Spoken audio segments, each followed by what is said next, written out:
We're here today to announce additional charges in the case against the defendant Rex Heuermann. Obviously, at the onset, I will say these are just allegations. The indictment has just been filed. This is a case, court proceeding, and each and every one of these allegations have got to be proven in court, and we certainly look forward to doing just that. Today, as you've just seen, the District Attorney's Office filed a superseding indictment charging the defendant with 2 additional murders. Those charges pertain to the 1993 murder of Sandra Castilla and the 2003 murder of Jessica Taylor.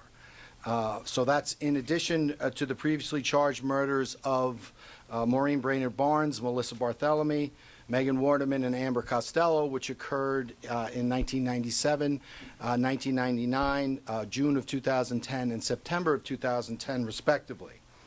So my intention now, here today is to discuss those charges, discuss the contents of the bail letter, and then turn it all over to you all for questions. But before I do that, before I discuss the indictment and the developments in the case, I want to thank our law enforcement partners, many of whom are here today.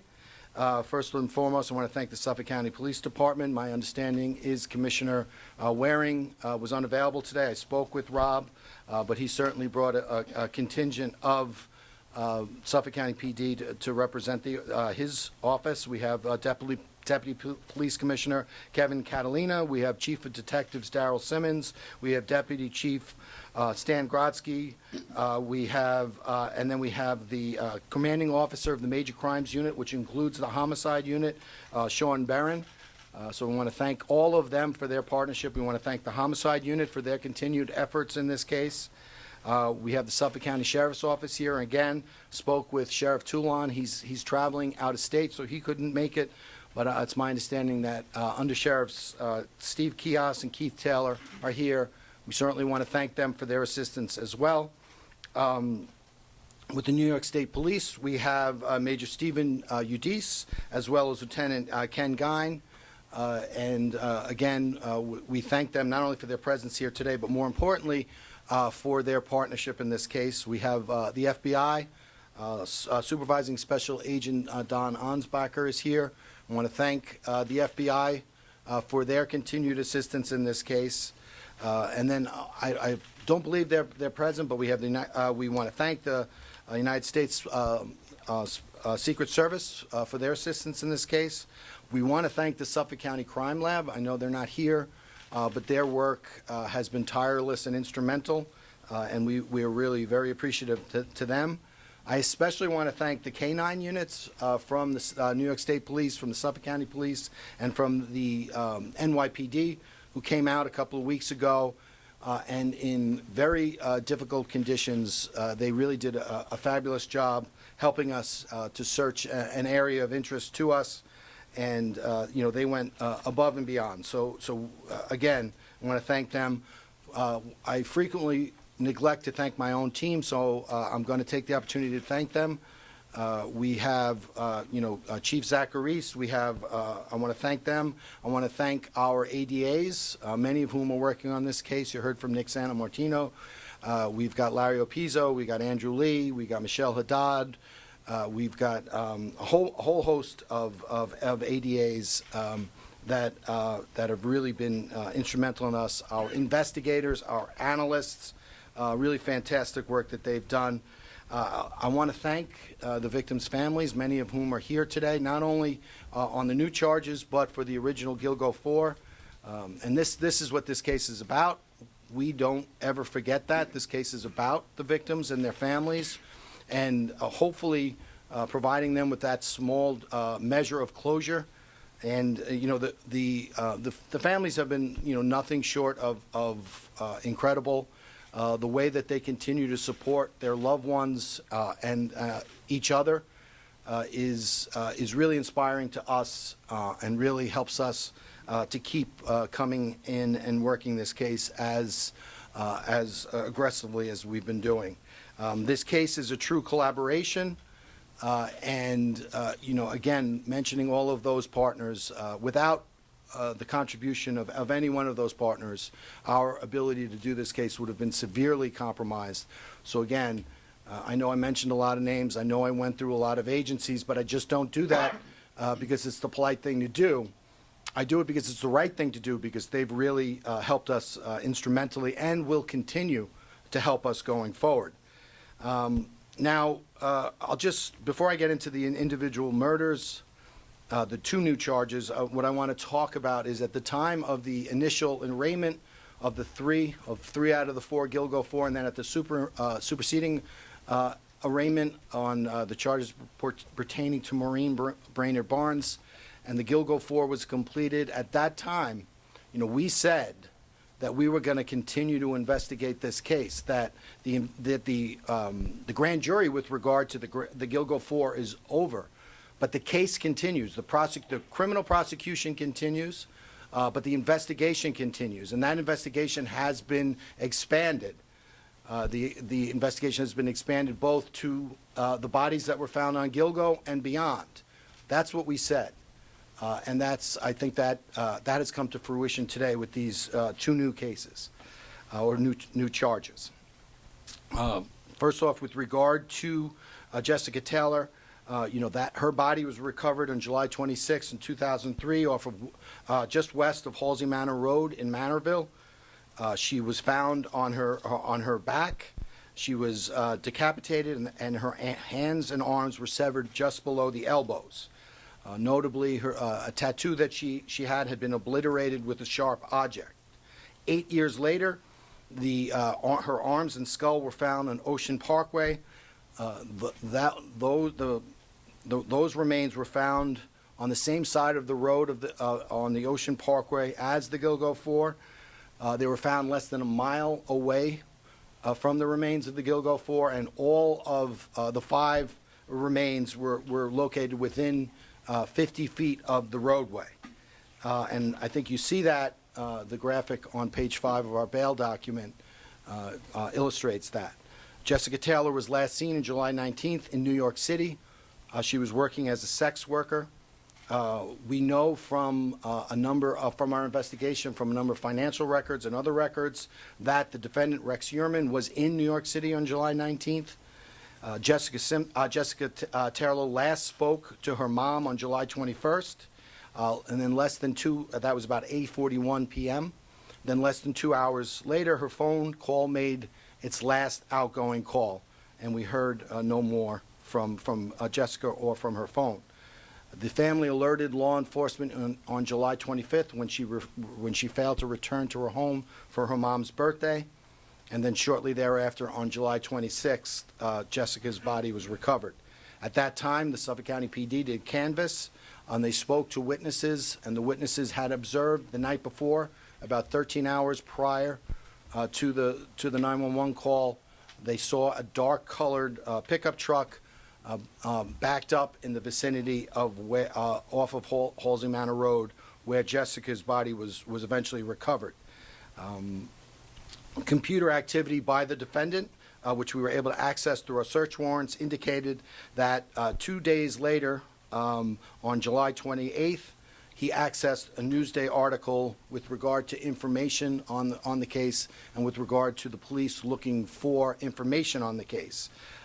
That search was erased, but we were able to recover it. 1 day later, on July 29th, notably, the defendant was seeking to purchase a new Chevy Avalanche truck, notwithstanding the fact that he already had a dark-colored Chevy Avalanche truck, which was only approximately 4 months old at the time.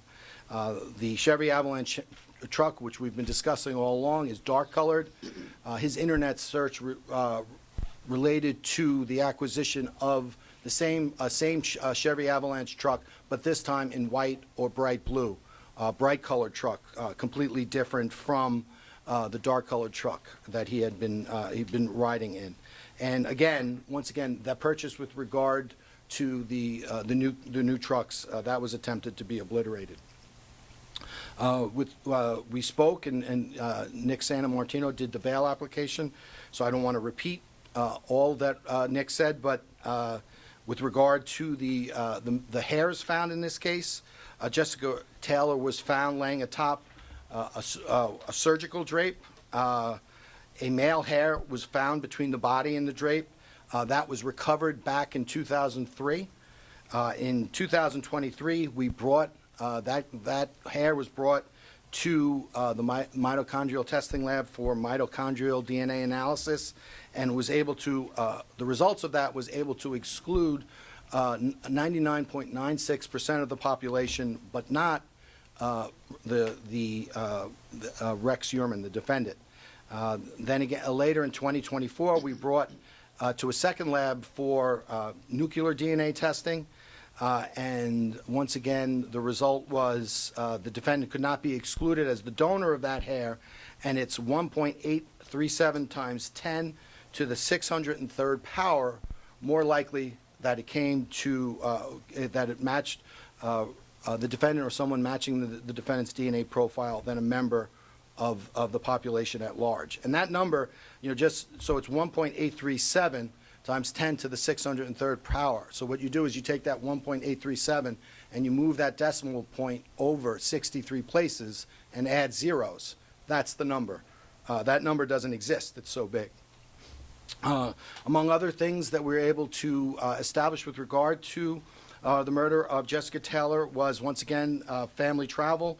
We were able to determine that at the time of the disappearance and death of Jessica Taylor, once again, the defendant's family was out of the state.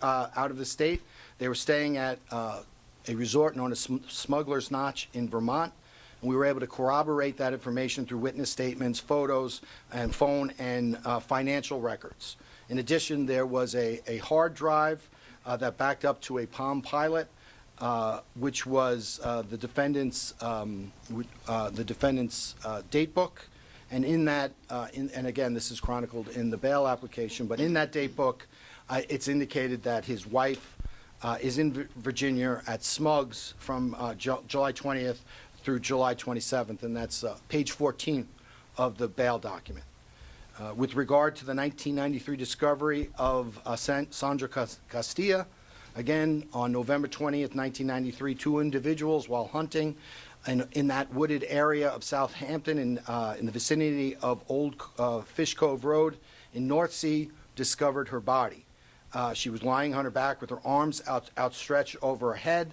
Her legs were uncovered, and her shirt was pressed over her head.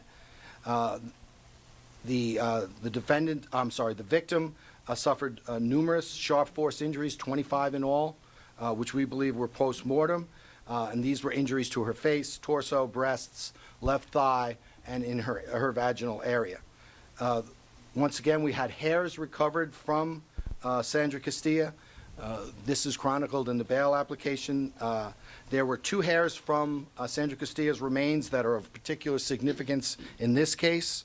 One was a female hair that was recovered from the victim's right arm, and one was a male hair that was recovered from a tape lift of one of the shirts that the victim was wearing that was pushed above her head. In 2014, about 10 years ago, the two hairs plus another female hair, which were found on Castilla, were sent to an outside mitochondrial DNA lab for testing. And at that time, John Bitroff was excluded as the donor of those three hairs. Once the task force began investigating Gilgo and related cases, those hairs were retested in 2023 and 2024 and compared with the defendant's known sample from the buccal swab that we obtained. Regarding that male hair, the mitochondrial DNA profile developed from that male hair on the victim Castilla and the profile developed from the defendant's buccal swab are match, and specifically at a rate that would exclude 99.96% of the North American population, and defendant Heuermann cannot be, therefore cannot be excluded as the contributor of that male hair on Castilla. In March of 2024, that same male hair or an extract therefrom was brought to the same outside lab for nuclear DNA testing, and once again the results came back and which found it was 4.347 times 10 to the 332 power more likely to have come from a person genetically identical to Rex Heuermann than from an unrelated individual. So that's 4.347, and then you move that decimal point over 332 times to get the odds. Again, an astronomically large number. Regarding the female hair, prior to with regard to the female hair, one of the female hairs that was recovered on Ms. Castilla, prior to Ms. Castilla's disappearance, the defendant had been living with a female individual at his home in Massapequa Park. The female individual lived with the defendant at his current residence through the summer and into the early fall of 1993, and vacated the premises approximately 2 months or so prior to Ms. Castilla's death in 1993. Once we got those two female hairs, once we knew of those two female hairs' existence, we went out and obtained a DNA profile, a buccal swab, from this female. And that DNA profile that we obtained from the female's buccal swab, we sent it to the mitochondrial testing lab. And again, it was able to exclude 99.98% of the North American population as the contributor of said hair, but it could not exclude the female who was living with Rex Heuermann. Again, we brought that same DNA and extract to the nuclear DNA testing, and the female's hair was tested and compared with the female hair that was recovered on the victim Castilla, and it was found to be 4.578 times 10 to the 1,040th power more likely have come from a person genetically identical to the female witness who was living with Rex Heuermann in 1993, shortly before Ms. Castilla's death, than from an unrelated individual. Again, that's 4.578, and you move that decimal point over 1,040 places, and that's the number. There was an additional female hair that was recovered in 2014. That was recovered, that was compared to both the female living with Mr. Heuermann and the defendant, and we could not get a match on that, and that remains unidentified, that female hair. So we have those DNA results, and again, we were able to establish, similar to all the other cases, that at or around the time of Ms. Castilla's disappearance and murder, Rex Heuermann was living alone at the house in Massapequa Park and had unfettered access to the house, and no one else was living with him at the time. So now I want to discuss some of the newly discovered digital evidence in the case. Before I discuss that, I just wanted to clarify some of the things that we've been talking about in our earlier press conferences. You were asked I was asked specifically about smart devices and digital devices that were recovered from the home and business of the defendant in connection with this case. So I just want to catalog that for you so you get a sort of flavor of what it was. We've recovered 15 different types of cameras. We've recovered 27 computers. We've recovered 58 internal hard drives. We recovered 22 external hard drives or solid drives. We recovered 46 cell phones. We recovered 9 Wi-Fi routers, 44 SD micro cards, which are like jump routers, 17 tablets, 42 USB devices, 8 laptops, 50 hotel cards, 4 GPS devices, 11 music devices, 36 SIM cards, 33 miscellaneous items, and 647 CD, floppy disks, or VSH or miscellaneous tapes. Again, in the months subsequent to the arrest, we've been endeavoring through our own office and with the help of the Secret Service to analyze that massive amount of data. Analysis of those devices has revealed, certainly, that Heuermann had a significant collection of violent, bondage, and torture pornography, which was dating back to 1994, and that material was very similar to the condition that the two latest victims were left in. In addition to that, it is alleged that the pornographic images that were accessed by Heuermann are consistent with the crime scenes of both Sandra Castilla and Jessica Taylor. Now, as part of our processing of the electronic devices, the task force discovered a Microsoft Word document entitled HK 2002 through 2004. That was discovered on a laptop in unallocated space, meaning there was an attempt to erase that document. But as most forensic experts know, that even when a document is erased on a device, it is the user could no longer access that document, but forensic experts using particular software can retrieve it, and this document was retrieved in this case. It was a locally created draft, which means the document itself was created on the laptop. It wasn't downloaded from the internet.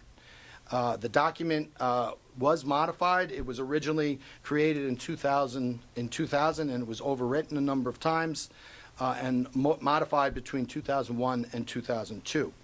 Now, as alleged in the bail application, the task force believes that this is a planning document, and it was utilized by Heuermann to methodically blueprint and plan out his kills with excruciating detail. We allege that this document evinces the defendant's intent in committing the charged crimes, that his intent was specifically to locate these victims, to hunt them down, and to bring them under his control and to kill them. His motivations, meticulous planning, and clear intent is obvious. His intent was nothing short but to murder these victims. And we allege that the methodology, that the exact method by which these murders were committed, in excruciating detail in that document, is in some cases identical to the methodology used to murder the 6 victims in this case. Now, I don't want to speak further on the document. I believe the document speaks for itself. So if anybody has any questions about the document, I'd be more than willing to answer them. But before turning it over for questioning, I want to reiterate, right from the very beginning of this case, from the onset of the case, the first indictment, we said that the case was not over. We said we were going to continue to investigate the case of the Gilgo 4 and find more evidence. We've done that. We've said that we were going to expand the investigation both on Gilgo and off, and to investigate new cases. We've done that, and that's resulted in the 2 new charges that you see here today. So that's what we've done. That's what we've continued to do, and my office, along with our partners, are not going to stop. This case continues. So with that, I will turn it over for questions. I had a question about... We'll just go, if we go right to left. about the plan. I didn't see you down there. So I'm just wondering, why is he not being charged with first-degree murder? Because of this web document that he had, planning these murders out, why is it second-degree and not first-degree? Isn't that premeditated? So first degree, I mean, there are a number of different charging theories you could use for murder in the first degree. One of them is if you charge a murder within a specific period of time. I think it's 18 months. So if you look at, so we have 3 murder 1 charges and 6 murder 2 charges. And if you look at the time of the deaths, Sandra Castilla, 93, Jessica Taylor, 2003, Maureen Brainerd Barnes, 2007, Melissa Bartholomew, 2009, Megan Waterman, 2010, and Amber Costello, 2010. Those last 3, Bartholomew, Costello, and Waterman, fit within that period of time. So we could charge murder 1. The other ones, unfortunately, fall outside, so we're unable to bring that charge with regard to those, the other five, no wait, the other three victims. So that's why it's different, just sort of the way New York State law is set up. I wanted to ask about how this expands the search now, because now with this indictment, the earliest murder now changes to 1993, which gives it many more years than we had before. So how does this expand the search? How are you guys expanding this to find out who other victims that are possibly involved? Well, I think first and foremost, while it expands the information for, you know, the public and the media, it doesn't change anything for us. We were, you know, I think in March of this year, we learned of this document. We had been investigating other things. So again, my confidence in saying that we were going to move off of the Gilgo 4 to the new bodies and off of Gilgo itself was based upon my knowledge of the investigation. So that's something that we've been doing for a while now. It's just sort of become publicly known. How do you know something? We have no information with regard to that. So just piggybacking off of that, so the alleged murders happening between 93 and 2010, just how alarming is this sweeping timeline you're looking at? Well, I think this whole case in general is alarming. And I think it underscores that which we already knew, that we have an individual who we are alleging, and again, these are allegations, meticulously planned and executed 6 separate murders. So that in and of itself speaks for itself. And there are other victims named in the court documents. Are more charges on the way? So we're going to continue, again, we're going to continue to investigate. And we'll talk about whatever other investigation we're undergoing when and if we bring those charges. Mr. Tierney, in your document, you mentioned the words torture, bondage, violence, and also Stockholm syndrome. Is there any evidence to reveal that perhaps Rex Heuermann took these women or any of them captive in his home, attempted to brainwash them, put them under his... Well, that's what that document contains, and again, that speaks for itself. We'll make arguments with regard to that, and at the trial. The specific reference to Stockholm syndrome, that pertains to a book, Mindhunter, by a former FBI profiler, John. His name, what? John Douglas. His name escaped me for a moment.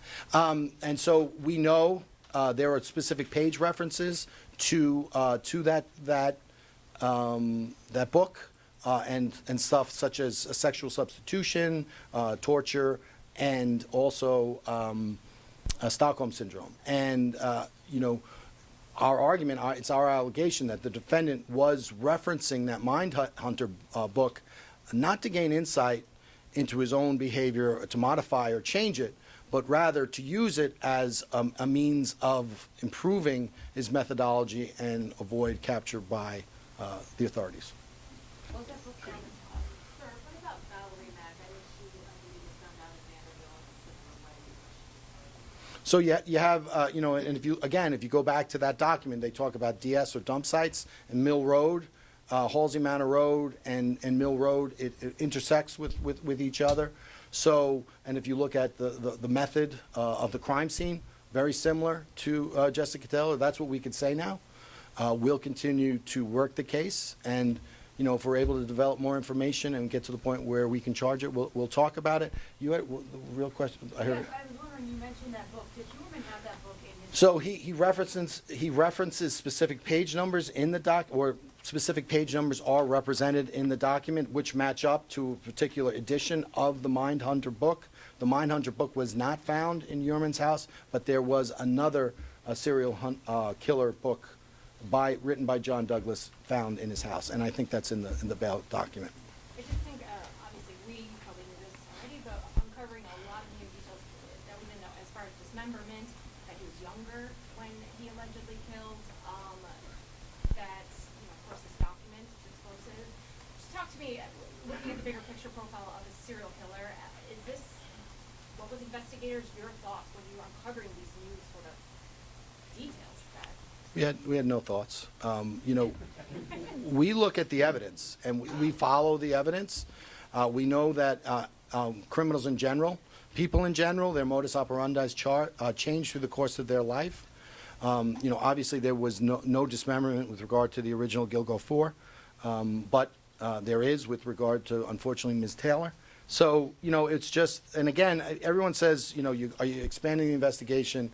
And, we're doing it under the auspices of the Gilgo Task Force, but each new case that we look at, each new crime scene we look at it independent of everything, and then we make a determination, where does that evidence leads us? Does it lead us to one particular suspect or another particular suspect? But we don't, get a list and say, okay, we're gonna automatically assume that certain people committed certain crimes.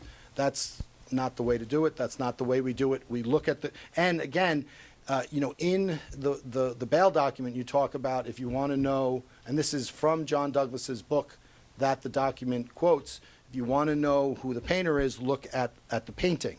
And that is something that Douglas used to tell his investigators, and that pertains specifically to if you want to know who committed the crime, look at the crime scene and the condition of the victim. And again, if you do that in this case, we would allege that the crime scene and the victims match very much with a lot of, first off, the document that we found, and also a lot of the defendant's internet activities and the bondage and torture type of pornography that he was interested and obsessively searching.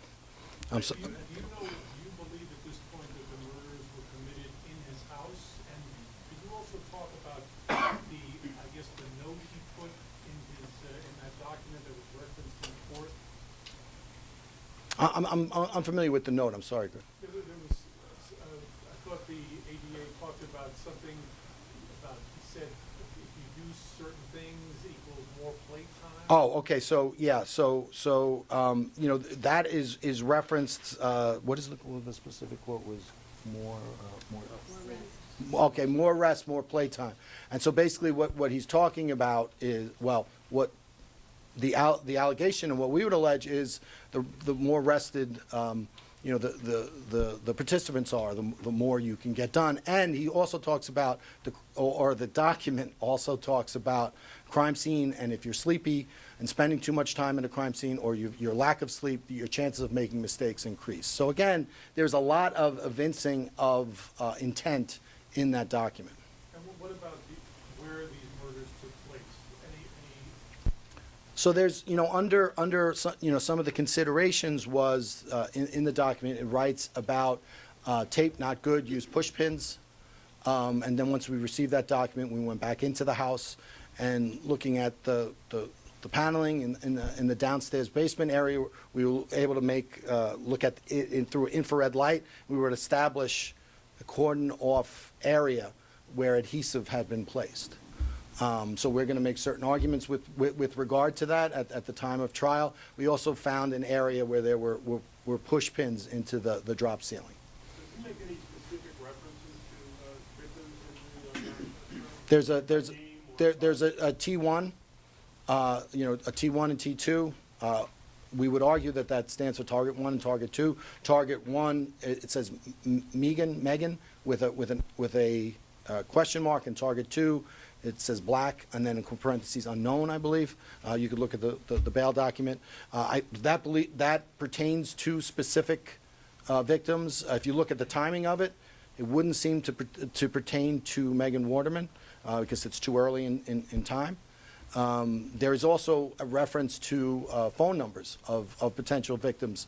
We've searched, and we block out our phone numbers. We kept that in the document because we've come to an impasse with regard to those phone numbers. So if any members of the public have information with regard to those phone numbers, we would certainly be receptive to receive that. So Valerie Mack, her death was mentioned twice in this latest bail document. Is Rex officially a suspect in the Valerie Mack? I think that would be fair to say, yeah. And is it Mill Road where her remains were found? Yes. Yeah. Valerie Mack was. If you go down, you have Halsey Manor Road, and then Mill Road is like further, like as you said, away from the expressway, I believe, or the exit to the expressway. But in that same area, and Valerie Mack was a little bit further into into the woods. Ray, have you found any evidence at all about what he might have been up to in the last decade or so? Or did he just stop in 2010? How many other missing persons cases or unsolved crimes do you now have to look at, given where you are? So the quick answer to that, yes, we have. We're still developing that, and, obviously, none of that is actionable. And, with regard to the missing, cases, we're looking at all of them, and, but we're looking at them, not necessarily in the context of any particular defendant, including this one. We're looking at them, separate and apart as missing cases. And with the universe of information that we have, not only in this case, but other cases, how can we work towards solving some of these cold cases? That's 30 years of crime. Yes. Did the new search of North Sea uncover any evidence that has helped the case? So I would say that, it was, as I've said all along, it's a necessary investigative step. It's a huge area, and we felt that we needed to do that at some point in time. We wanted to do it before the summer, and the brush got real thick. So, we didn't know logistically how we were going to do it. We knew it was going to be difficult, but you don't not do something because it's difficult. And again, fortunately, our partners in the New York State Police, the Suffolk County Police as always, and the NYPD, their canine units went out and they did a fantastic job. We have so much gratitude to them for helping us out, but no new bodies were found. Tierney, just following up on Greg's question, do you believe, both the search going on in the basement with what you found in the manifesto, that the basement was a location where the crime could have been committed? So, again, it doesn't matter what I believe. It matters what we can prove. This is, a significant investigative step. This was a significant investigative finding, and we'll continue to develop those things. We'll get to you next. I'm sorry. Could you say that again? Whoever said what they said, could you say? Oh, sorry. I was just wondering, in the basement, Yeah. there was a new search. Were there any specific findings that could relate to actual blood, hair, human remains of any kind? Well, as we've said all along, if you look at the DNA evidence and the trace evidence that we've done, it doesn't happen overnight. So there's additional testing that we're undergoing. We just have to see the results of that. Well, you always see suspicious things, but in any case. But is it a stain of something benign, or is it an investigatively significant stain? Only our forensic scientists can tell that after a lot of work. Could you share any of the trophies that you found from the investigation? Well, we've in our bail letter, and we're pretty much constrained by our bail letter to what we can publicly disclose. We found other information, which will be disclosed at the time of trial. So we're not gonna get into it, and that's not to say they exist. We're just not gonna get into it. We can't. Ethically, I'm really enjoying from talking about it. Can you tell us when the document on the laptop was first discovered, and is that what prompted the research of the house? Again, in any effective investigation, it's never just one thing. Certainly that was something that was significant and led us in among other things in that direction. That document, I believe, we recovered it in March 7th of this year.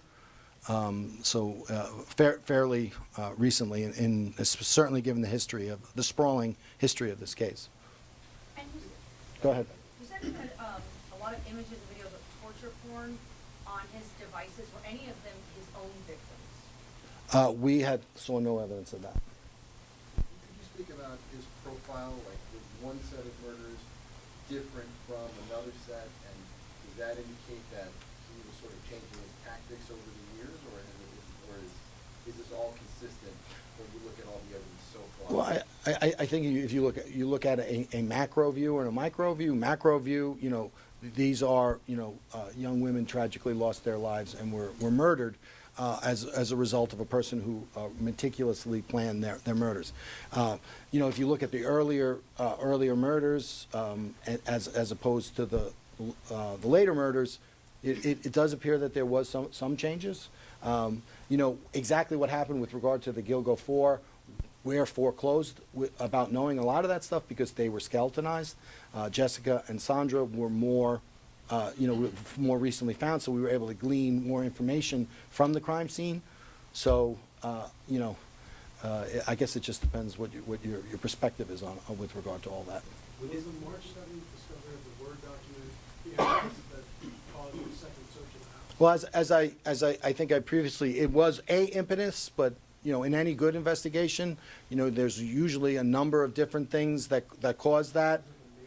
I would say it was a significant one, and it was also an impetus to go back out into those areas and search with the dogs. And Manorville and North Sea and every place else we went. With these new allegations that happened probably in 93, it could open the possibility of other murders like Karen Brigata or other people having killed? So as we said, Karen Vergata, her remains were found partially in Jones Beach and partially in, I think, by Atlantic Beach, by across from Blue Point on Fire Island. So, all those cases, every case, every person who was tragically murdered in Suffolk County, they're in play. Ray, can you say a quick word about how you plan to bring this to trial? Are you is there like a cutoff point where you're just going to try the 6, or you're just going to keep going and eventually put them on trial? So we're not going to stop. We can't stop. We owe that to the victims. That's the least we can do. So we understand we have a court case. We understand we'll go forward with that, but we're not going to stop. So however that works, however we need to do that, we're going to do it. We have a great team. We have a great team of investigators. We have a great team of prosecutors. And you do what you have to do in this business. We will get it done. It's daunting. There's a lot, but we'll get it done. Are you still going through those dozens of digital devices? Oh yeah. Yeah, there's just reading off just gives, and a lot of them are encrypted, so that when you have an encrypted device, that attempt to get in is ongoing. You're trying to crack the code, so to speak. So that's an ongoing effort. I'm not going to discuss. I'm not going to discuss that again because my speculation, my thoughts, don't matter. What I can prove in court, speak through an indictment. I will talk about these 6 because these are allegations at this point. We look forward to proving those allegations, but they are mere allegations at this point. Have there been any attempts recently to talk to Rex or his lawyers and say, hey, look, can you just tell us who you killed? So I am, he's represented by competent counsel. I cannot ethically reach out to the defendant, so I wouldn't, and even if I was inclined, I cannot. So we'll speak through his attorney, and there's in any case, there's always a dialogue between the defense and the prosecution, or at least there should be, and a myriad of topics are discussed on a daily basis, which should remain private between the parties. Has any of the evidence that you found so far indicated that you might have another suspect to question, whether someone who lived with him or a family member or something, could be someone on your radar? So if you look at the evidence in this case, and it points that the defendant acted alone, and then if you look at that planning document, that makes it even more apparent that the